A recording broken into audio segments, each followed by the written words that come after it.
अध्यक्ष महोदय, आज इस सदन के सामने मैं सबसे पहले बिहार की महान जनता और अपने नेतृत्वकर्ता देश के यशस्वी प्रधानमंत्री आदरणीय नरेंद्र मोदी जी को, बिहार के सबसे लोकप्रिय नेता और बिहार के पूर्व मुख्यमंत्री आदरणीय नीतीश कुमार जी को, भारतीय जनता पार्टी के राष्ट्रीय अध्यक्ष आदरणीय नितिन नवीन जी को, भारत सरकार के गृह मंत्री आदरणीय अमित शाह जी को और तमाम जो हमारे एनडीए के साथी जो सभी नेता हैं, सबका मैं धन्यवाद देता हूं, जिन्होंने और यहाँ पर जो माननीय सदस्य हमारे सभी हैं, सबने मुझ में विश्वास व्यक्त किया। इसके लिए मैं सबको धन्यवाद देता हूं। महोदय, आप जानते हैं कि पिछले 20 वर्षों से अधिक समय से बिहार में एनडीए की सरकार चल रही है और एनडीए की सरकार ने लगातार किसानों की चिंता की, मजदूरों की चिंता की, गरीबों की चिंता की और सबसे अधिक बिहार में सुशासन स्थापित करने का काम नीतीश कुमार जी के नेतृत्व में होता रहा। साथियों, जिस तरह सरकारी नौकरियों की बहार आई बिहार में महिलाओं के जीवन के उत्थान करने का काम किया गया। हमारी जो छोटी छोटी बहनें हैं, साइकिल योजना चलाकर उसको स्कूल तक पहुंचाने का काम किया गया। लगातार ऐतिहासिक शराबबंदी कदम भी आदरणीय तत्कालीन मुख्यमंत्री नीतीश कुमार जी ने लिया। साथी, मैं जरूर ये आश्वस्त करना चाहता हूं सदन को भी और पूरे बिहार को, देश के प्रधानमंत्री आदरणीय नरेंद्र मोदी जी चाहते हैं देश विकसित हो और बिहार के नेता, हम लोगों के नेता नीतीश कुमार जी चाहते हैं बिहार समृद्ध हो। इस पर काम हमको करना है और जिस तरह नीतीश कुमार जी के नेतृत्व में CCC पर कोई समझौता नहीं किया गया, चाहे वो क्राइम हो, करप्शन हो और कम्युनिज्म हो, इन तीनों चीजों पर कभी समझौता नहीं किया गया। आगे भी किसी भी कीमत पर कोई समझौता ये सरकार नहीं करेगी। साहब, सही बात है, कुछ लोग को चिंता रहती है, कुछ लोगों को लगता है हमारा पाठशाला, यही बपौती से बाहर निकलिए, किसी की बपौती नहीं है ये सत्ता। ये जो मुख्यमंत्री का पद है ये 14 करोड़ बिहारियों का आशीर्वाद है, इसलिए आज मैं बैठा हूं। नीतीश कुमार जी का, नरेंद्र मोदी जी का, नितिन नवीन जी का, चिराग पासवान जी का, उपेंद्र कुशवाहा जी का, जीतन राम मांझी जी का, सबका आशीर्वाद है, तब तो यहां बैठा हूं। कौन गलतफहमी में है? कौन कहता है किसको बनाया? कहां से गलतफहमी हो गई आपको? अरे मेरी तो राजनीति उत्पत्ति हुई है, मैं बता रहा हूं इस सदन के अंदर। नीतीश कुमार जी को मुख्यमंत्री बनाना था। 94 में समता पार्टी का निर्माण हुआ, मेरे पिताजी संस्थापक सदस्यों में से एक हुए। 1995 में सदस्य बनकर आए और लालू यादव जी ने मुझको जेल में डाला। मैं ही नहीं, मेरे 22 परिवार के सदस्यों को जबरदस्ती जेल में भेजा। लोग कहते हैं लालू यादव का, इसलिए मैं ऑफिशियल बयान कर रहा हूं, इसलिए मैं कोट कर रहा हूं कि लालू यादव जी ने मिलर स्कूल के मैदान में क्षमा मांगा था कि हमसे गलती हुई, इसलिए बोल रहा हूं। और मेरे कई चीजों पर ये लोग चर्चा करते, केस, मैं तो कह ही रहा हूं इस सदन में कई बार मैंने कहा, नीतीश जी नहीं होते तो लालू जी मुख्यमंत्री होते क्या? लालू जी को भी मुख्यमंत्री नीतीश कुमार जी ने बनाया, यह आपको जानकारी होना चाहिए। यहां बैठे वरिष्ठ साथी, इन लोगों से मिलिएगा, आपको पता चल जाएगा। और कोई किसी के पाठशाला से नहीं होता है। मैं तो कहा कि मेरी राजनीति में लालू यादव जी का अत्याचार नहीं होता तो मैं बिहार का मुख्यमंत्री नहीं बन पाता, नहीं तो जेल नहीं जाता, ना इस राजनीति में आता, मैं तो दूसरे रास्ते में चला जाता। इसलिए कोई गलतफहमी में मत रहिए। हमको पता है आप जो समझा रहे हैं ना, कोई किसी का पाठशाला नहीं है, यह लोकतंत्र है। यही भारतीय जनता पार्टी है साथियों, जिस पार्टी ने हमको लीडर ऑफ ऑपोजिशन भी बनाया, भारतीय जनता पार्टी का अध्यक्ष भी बनाया और 2-2 बार डिप्टी सीएम बनाया और आज बिहार का मुख्यमंत्री बनाया है। किस गलतफहमी में आप हैं? सबको, पूरी पार्टी एक है, कोई गलतफहमी में मत रहिएगा। न्यूज चलाने वाले चलाते रहेंगे, आप कंफ्यूजन में रहिएगा। हम सब एक हैं और पूरा एनडीए कुनबा एक साथ मिलकर सिर्फ और सिर्फ बिहार के विकास का काम करने का काम करेगा सब। और हम लोग को पता है, कई लोग कहते हैं, बहुत चर्चा चल रही है, मैंने देखा सोशल मीडिया, नए नए मीडिया के रूप आए, मैं खुद भी नहीं समझ पाता हूं। मैं यदि माइनर होता 1995 में तो मेरे को जेल में रखता क्या, बाल सुधार गृह में रखता। 1995 में मैं जेल में रहा और ये सारे मामले कोई नया नहीं है। मैं लोअर कोर्ट लड़ा हूं, हाई कोर्ट लड़ा हूं, सुप्रीम कोर्ट लड़ा हूं, सब बार लड़कर जीतकर यहां बैठा हूं, कहीं कहीं दिक्कत नहीं। जो आदेश सुप्रीम कोर्ट का होता है, न्यायालय का होता है, वही करता हूं। और डिग्री में आप भाई पीछे छूट गए। मैं तो यूजीसी हो या यूनिवर्सिटी का मान्यता हो, जब तक उसका प्रमाणित नहीं किया गया तब तक मैं एफिडेविट में अपना, और इसके लिए भी अब चर्चा होगी कि एफिडेविट हाफिडेविट आप कह रहे हैं। अरे भैया, ये बिहार के लोग अब ये बोल रहे हैं कि 3 बार आपका शब्द बदल गया। अरे भाई, मैं 6ठी बार मंत्री के दर्जे में हूं, मुख्यमंत्री हूं। 1999 में पहली बार मंत्री बना, 27 साल हो गए। जितने समय के बाद तो लोग राजनीति छोड़ देते हैं। अभी हमारे भाई अख्तरुल जी ने कहा कि सबसे युवा मुख्यमंत्री, लालू जी सबसे पहले युवा मुख्यमंत्री हुए, लेकिन पूरे बिहार को लूटने में लग गए। इसलिए युवा नहीं, बिहार को समृद्ध बनाना है, बिहार की समृद्धि के लिए काम करना। बिहार में नीतीश कुमार जी और प्रधानमंत्री जी ने जो संकल्प लिया है, 1 करोड़ लोगों को सरकारी नौकरी और रोजगार देना है, इस वादे पर काम करना है। और महिलाओं के लिए स्पष्ट बताना चाहता हूं, नीतीश कुमार जी एक गार्जियन के तौर पर बिहार में काम करते रहे। आदरणीय प्रधानमंत्री जी लगातार महिलाओं के सम्मान में आगे बढ़े और अभी कह रहे थे ना कि आरक्षण के अंदर आरक्षण दे दीजिए। विजय बाबू उठे तो इनको कहे कि दर्द हो रहा है।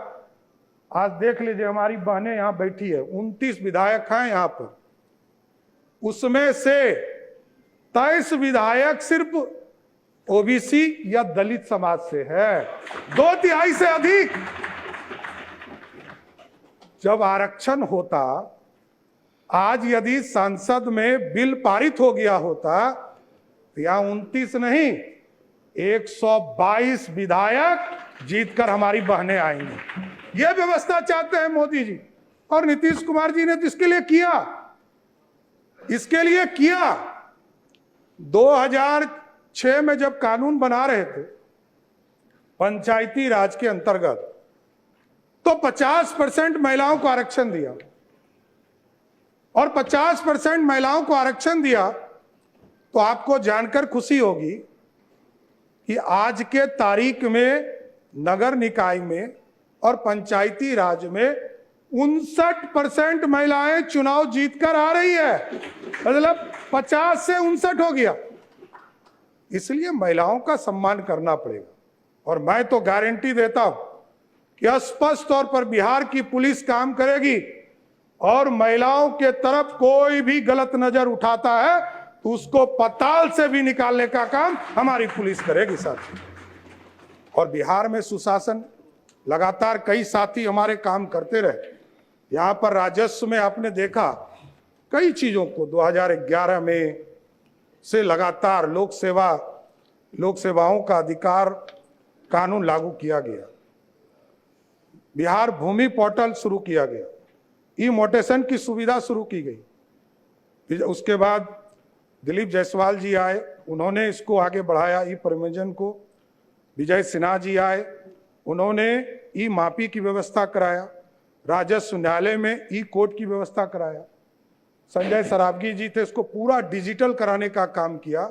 लेकिन जरूर आश्वस्त करता हूं साथियों, आपने मौका दिया है 3 चीजों को, ब्लॉक, अंचल और थाना, इसको मेरा सीएमओ इसको पूर्ण रूप से देखेगा और बिहार की जनता को पूर्ण रूप से सारी सुविधा मिल सके, इसकी सुनिश्चित करने का काम किया जाए।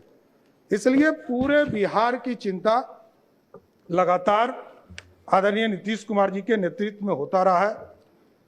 प्रति व्यक्ति को दुगना आय हो सके, इसकी चिंता करना है। तेजी से औद्योगिक विकास हो सके, इंडस्ट्री को आगे बढ़ा सके। और आपको जानकर खुशी होगी, लोग कहते हैं कि इन्वेस्टमेंट कहाँ है।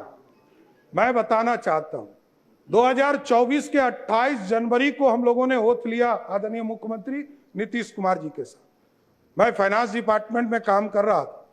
हमें यह ज्ञात होते रहा कि कई चीजें बिहार की जनता को हम बता नहीं पाए। और आपको जानकर खुशी होगी कि पिछले 2 साल में बिहार में 1,36,000 करोड़ का प्राइवेट इन्वेस्टमेंट सिर्फ बिहार में कराने का काम किया गया। और इसको टारगेट लिया है हम लोगों ने कहा है कि अगले 1 साल में, जब 1 साल पूरा हो, तो बिहार की जनता को इन प्राइवेट इन्वेस्टमेंट के सेक्टर में लगभग 5 लाख करोड़ रुपए का इन्वेस्टमेंट सिर्फ बिहार में हो, इसकी चिंता करनी। और ठीक है, तेजस्वी जी ने अच्छा कहा कि हम समर्थन करेंगे, अच्छे विषयों पर आएंगे, तो जरूर देखता हूं समर्थन मिले, बिहार की चिंता हो, या जरूर हम लोग समर्थन चाहेंगे। मुख्यमंत्री जब थे नीतीश कुमार जी, मैं 3 यात्रा उनके साथ किया साथियों। प्रगति यात्रा, उसके बाद एनडीए के चुनाव के पहले हम लोग यात्रा में गए, आदरणीय नीतीश कुमार जी के साथ मैं यात्रा में रहा। और जब समृद्धि यात्रा, जब वो राज्यसभा के सदस्य के नॉमिनेशन कर लिया उन्होंने, और जब निर्वाचित भी हो गए, तो उन्होंने कहा कि बिहार की जनता के बीच में हम जाएंगे। उन्होंने आशीर्वाद दिया था उसके बीच में जाकर, और तब उन्होंने कहना शुरू किया कि यही लोग बिहार देखेंगे। हम लोगों को कहा कि आप लोगों को बिहार देखना है, और मैं दिल्ली रहूंगा, दिल्ली से बिहार का हक बिहार को दिलाने का काम करूंगा सर। और नीतीश कुमार जी को कौन हटा सकता है? कोई गलतफहमी में मत रहिए। नीतीश कुमार जी को कभी कोई ना राजनीति से हटा सकते हैं, ना कोई दिल से हटा सकते, क्योंकि नीतीश कुमार जी इच्छा शक्ति वाले नेता हैं। हम लोग सोचते थे कि कैसे ये डिसीजन ले रहे हैं। मैं उनका सेकेंड नंबर था, मैं जान रहा था। पार्टी ने उस समय हमको नहीं कहा था कि हम मुख्यमंत्री होंगे। पार्टी ने जब निर्णय लिया तब मुझे पता चला। लेकिन वो जब कहते थे कि आप लोग को संभालना है बिहार, हम लोग को आश्चर्य लगता था कि जो व्यक्ति 20 साल से मुख्यमंत्री है और लगभग 50 साल से राजनीति में, सार्वजनिक जीवन में जी रहे, ये सत्ता छोड़ रहे हैं। और कई बार यहां पर कई कैबिनेट के साथी हैं हमारे, आप पूछिएगा अकेले में, सबको लगता था जब वो लास्ट कैबिनेट कर रहे थे और कहे कि हम इस्तीफा देने जा रहे हैं, तो सबको लगा कि ये क्या हो रहा है। लेकिन ये नीतीश कुमार जी की इच्छा शक्ति थी कि आज सम्राट चौधरी बिहार का मुख्यमंत्री है, इससे मैं कभी डिफर नहीं करता हूं साहब। इसलिए साथियों, लगातार बिहार के विकास के लिए ही काम करना है, हमारे पास कोई दूसरा काम नहीं। बिहार के विकास की बिहार की समृद्धि के लिए काम करना, स्वास्थ्य व्यवस्था को और मजबूत करना है। कई लोगों ने काम किया इसके ऊपर, नीचे ब्लॉक से लेकर ब्लॉक, अनुमंडल, जिले में कैसे लोग वहां से ट्रांसफर करने की व्यवस्था को समाप्त करना है, वहीं लोग रहे, यहां आने की जरूरत नहीं है। यहां तो पीएमसीएच पूरे प्रदेश से रिसर्च के साथ साथ यहां पर इलाज करने का काम किया जाता है। लेकिन ऐसी व्यवस्था करनी है कि जिले में यदि कोई बीमार पड़े तो अगले 2-3 दिनों तक जिले में ही रहकर उसका इलाज हो सके। साथियों, यह व्यवस्था खड़ा करना। और अभी हम लोग जुलाई के माह में सभी प्रदेशों में, सभी प्रखंडों में यह निर्णय था हम लोगों का कि हम लोग जब चुनाव में जा रहे थे एनडीए के घोषणा पत्र में हम लोगों ने तय किया था कि उस शिक्षा को बढ़ाने के लिए हम लोग सभी प्रखंडों में एक एक डिग्री कॉलेज खोलेंगे। जो 208 डिग्री कॉलेज बिहार सरकार ने तय कर दिया है और 1 जुलाई के बाद किसी दिन भी उसको चालू करने का काम बिहार की सरकार करेगी। किसानों के आय के लिए लगातार कृषि रोड मैप 1, 2, 3 लगातार इसकी बैठकें चलती रही। और आज मैं बताते हुए खुशी हो रहा है कि जिस बिहार में लोग पानी से डरते थे, लोग कोसी से डरते थे, अभी बीच के कालखंड में जब दिल्ली में सांसदों के लिए नया भवन बन रहा था तो मैंने एक नाम प्रस्ताव किया, कोसी। तो लोगों ने गूगल पे सर्च किया तो कहा कि ये तो अभिशाप है। हमने कहा कि अब अभिशाप नहीं है। इसलिए नहीं है कि जिस बिहार, उत्तर बिहार में बिहार के लिए कृषि योग्य जमीन 10 लाख हेक्टेयर जमीन था, आज उसी कोसी और कई नदियों को, इसके पानी को कंट्रोल करके आज लगभग 22 लाख हेक्टेयर जमीन कृषि योग्य हो गया, जो दुगना है। इसलिए अब कोसी अभिशाप नहीं, कोसी को वरदान बनाना है और कोसी वरदान बन रहा है धीरे। और 2024 में आपने देखा कि अभी तक का सबसे अधिक पानी कोसी में नेपाल के तराई से आया और पूरी तरह बिहार में मात्र 156 गांव में जो रिवर साइड थे उसमें सिर्फ पानी आया। 6.5 लाख क्यूसेक पानी छोड़े गए, 6,48,000 क्यूसेक पानी छोड़े गए, जबकि उसकी कैपेसिटी ही उस बांध की 6,52,000 क्यूसेक पानी था। इसके बावजूद पूरा नॉर्थ बिहार बचा और बिहार ने देखा है 2008-9 में किस तरह पूरा कोसी समाप्त हो गया था, चाहे वो पूर्णिया का इलाका हो, उसमें पानी बाढ़ की स्थिति हो गई। इसलिए ये संरचना बदल रही है, लेकिन और इसको अच्छा करना है, क्योंकि वाटरवेज सबसे सस्ता है। 1 रुपया 30 पैसे के रेट से सबसे सस्ता वाटरवेज के माध्यम से ट्रांसपोर्टेशन है। रोडवेज उससे महंगा है, रेलवेज उससे महंगा है, उससे महंगा रोडवेज है, और फिर एयर ट्रैफिक है। तो कई चीजें हैं जिसको करना है। और अभी तो आदरणीय प्रधानमंत्री जी और आदरणीय नीतीश कुमार जी के सहयोग से बिहार में आप देख रहे होंगे एयरपोर्ट लगातार बनाने का काम शुरू कर दिया। आप देखिए किशनगंज जो हमारा टेल पॉइंट है, वहां भी एयरपोर्ट की कल्पना की जा रही। पूर्णिया एयरपोर्ट चालू हो गया, फारबिसगंज में एयरपोर्ट की कल्पना की जा रही, सहरसा में एयरपोर्ट की कल्पना की जा रही है, उसका भी टेंडर निकल गया, बीरपुर का टेंडर निकल गया, दरभंगा में हमारा एयरपोर्ट बनकर तैयार हो गया और चालू है, और अगले 6 महीना में नया बिल्डिंग टर्मिनल भी चालू हो जाएगा। उसके बाद वो एयरपोर्ट बिना आश्वासन की अनुमति के नेता प्रतिपक्ष बैठ मैं तेजस्वी जी बिना मैं बताऊंगा, इस बिना पर भी आश्वासन की चर्चा अनुमति होगी, खड़े रहूं, बिना आश्वासन की अनुमति खड़े रहूं, उस पर भी चर्चा होगी, वो बताया जाए। अभी तो हर जिले में, अभी तो हमारी सरकार ने तय किया है, अभी तो हम लोगों ने तय किया है कि सभी जिले में एयरपोर्ट भी बनाएंगे, और जहां एयरपोर्ट की आवश्यकता नहीं होगा वहां हेलीपोर्ट बनाने का काम सरकार करने का काम करेगी। उसी तरह राष्ट्रीय स्तर पर आदरणीय प्रधानमंत्री जी ने मखाना बोर्ड, खेलों के लिए पूरी नई पहचान बनाने का प्रदेश में मौका दिया है। इको टूरिज्म को हम बढ़ाने का काम कर रहे हैं, और 11 टाउनशिप लगातार प्रयास किए जा रहे थे कि टाउनशिप बढ़े और नए टाउनशिप की कल्पना की जाए। इस बार पिछले कैबिनेट में मैं सभी साथी को धन्यवाद देता हूं और बिहार की जनता को धन्यवाद देता कि 11 टाउनशिप हम बनाने जा रहे हैं, और सब ऐतिहासिक तौर पर जो हमारी विरासत है उसके नाम पर बनाया जा रहा है। पटना में पाटलिपुत्रा लगभग 60,000 एकड़ जमीन में उसको बनाने का काम किया जाएगा, और जिसका नाम पाटलिपुत्रा होगा साथी।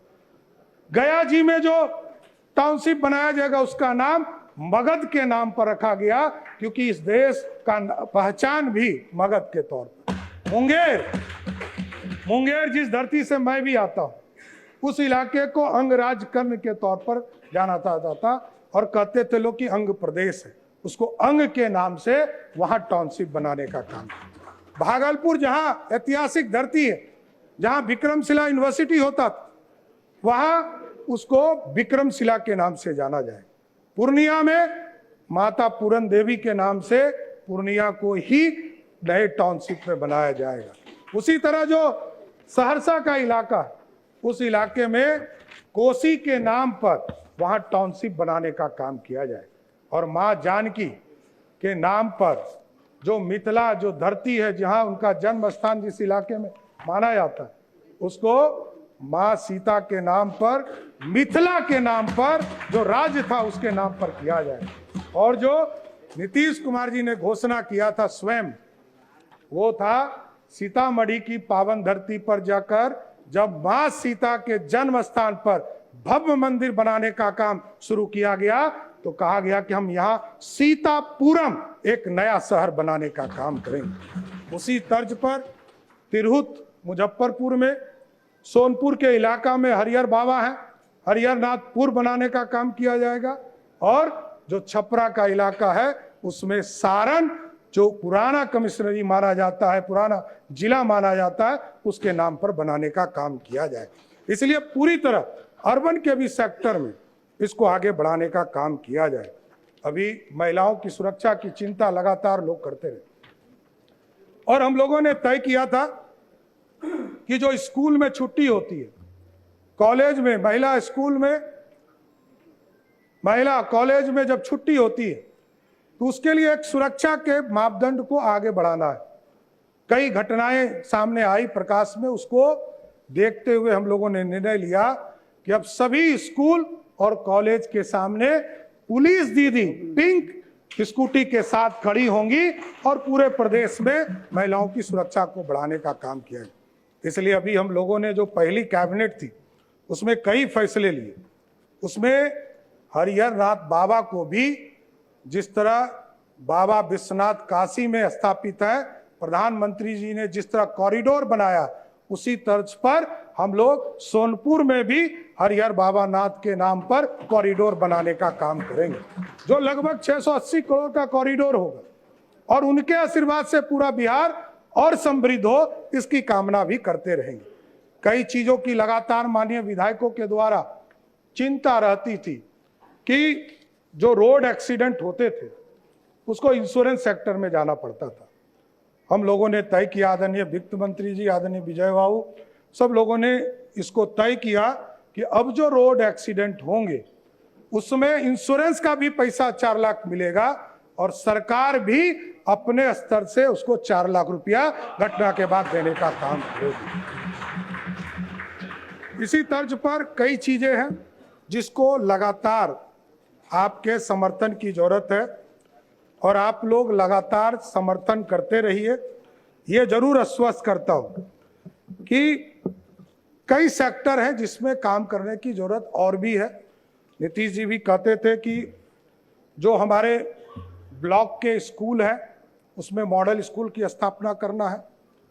जिला में जो जिला स्कूल होता था उसको पूरी तरह व्यवस्थित करना है और नए जो पूरी संरचना बनेगी उसके साथ साथ जोड़ने का कि हम ऐसी व्यवस्था खड़ा करें। कई लोग आते हैं और कहते हैं कि ऑफिसर के बेटा को पढ़ने के लिए बाध्य कीजिए। मैं बात तो नहीं कर सकता, लेकिन यह व्यवस्था जरूर इस सरकार को खड़ा करना है कि ऑफिसर और मंत्री का बेटा स्वयं सरकार के स्कूल में पढ़ना शुरू कर दे। ऐसी व्यवस्था खड़ा करना है, इसको आगे बढ़ाना है। नीतीश जी ने पूरा इंफ्रास्ट्रक्चर दिया है, स्कूल में शिक्षक को पहुंचाया और लगभग 5 लाख शिक्षकों की बहाली की और सबको मुख्य धारा में लाने का काम किया है। इसलिए हम लोग अब लगकर इसको आगे बढ़ाएंगे और पूरी व्यवस्था को खड़ा करेंगे। कई लोग चिंतित हैं कि किसका सम्मान होना चाहिए। अरे जो व्यक्ति जो परिवार में अपनी बहन का सम्मान नहीं करता हो, वो दूसरे को सीख दे रहा है क्या? पूरा देश जानता है, कोई हमको नहीं बताने की जरूरत, लेकिन पूरा देश और दुनिया जानता है। देखिए, जब भी मैं बार बार कहता हूं, व्यक्तिगत हमला करिएगा तो व्यक्तिगत सुनना पड़ेगा। कभी भी व्यक्तिगत का जगह नहीं है। यह लोकतंत्र की धरती है, लोकतंत्र का मंदिर है। मैं जानता हूं, मैंने लालू प्रसाद जी के साथ भी काम किया है, मैं जानता हूं, बड़े नेता हैं, इसमें कहीं दो मत नहीं। लेकिन यदि वो सिर्फ अपने लिए नहीं जीते रहते तो ये सब लोग उनके साथ ही खड़े होते। और लालू जी सबसे पहले, ये आपको जानकारी दे देता, सबसे पहले घुटना आरएसएस कार्यालय में ही जाके डाले थे, कोई दूसरे जगह नहीं। 33 विधायकों का समर्थन चाहिए था, सरकार ही नहीं बनती, हरदी ही नहीं लगता, मुख्यमंत्री ही नहीं बनते। और नीतीश कुमार जी का इसलिए मैंने कहा योगदान है कि नीतीश कुमार जी नहीं होते तो लालू जी नेता ही नहीं बनते, एमएलए एमपी तो बन जाते। विरोधी दल का नेता बनाया और मुख्यमंत्री का उम्मीदवार बना, ये पूरा बिहार जानता है। लेकिन मैं सिर्फ याद दिला रहा हूं बिहार को। इसलिए आज मैं तमाम साथी, लगभग 13 लोगों ने अपनी बातों को रखा है, लेकिन मैं फिर से देश के यशस्वी प्रधानमंत्री नरेंद्र मोदी जी को, बिहार के लोकप्रिय नेता, हम लोगों के नेता नीतीश कुमार जी को, हमारे पार्टी के राष्ट्रीय अध्यक्ष नितिन नवीन जी को, और तमाम जो एनडीए के बड़े नेता हैं सबका, और तमाम जो हमारे एनडीए के विधायक हैं, सबने हमको नेता चुना। इसके लिए मैं सबको बधाई देता हूं। और मैं कोशिश करूंगा कि जो हमारे विपक्षी पार्टी के साथी हैं उनका भी सम्मान बिहार की जनता के बीच रखूं, और लोग काम करते रहे।